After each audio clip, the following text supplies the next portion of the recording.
မရှိတဲ့ပတ်စံလေးနဲ့ဘယ်လိုလုပ်ပြီးဖြစ်မှာလဲ ဒါဆိုရင်လည်းပြီးရောမချစ်ဘူးလို့မှတ်လိုက်မယ် Hey Hey ရီလေးလေးရီလေးယောယောစိတ်တလောက်သာယူပြီးတော့ မြင်မြတွေ့သမျှအားလုံးသဘောကျ ဒါပဲပေါ့အကောင်းသားတွေအကောင်းဆုံးပဲဟာ ဆုံးကရွှေပြီးပါအစစ်အတန်းအမြင့်ဆုံးလက်ရများတဲ့ရွှေလီမြေတနာရွှေစံ မောင်ကြီးအစ်ကိုရွှေလီမှာလည်းတက်တယ် ဟဲ့တော့မောင်ကြီးတော့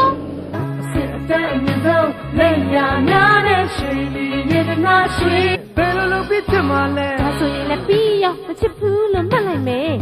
Hey Hey ရီလေးလေးရီလေးယောယောစိတ်တလောက်သာယူပြီးတော့ မြင်မြတွေ့သမျှအားလုံးသဘောကျ ဒါပဲပေါ့အကောင်းသားတွေအကောင်းဆုံးပဲဟာ ဆုံးကရွှေပြီးပါအိုးကျမချင်မောင်ကြီးရဲ့ဝေးပေးပါလား တို့မရှိတဲ့ပတ်စံလေး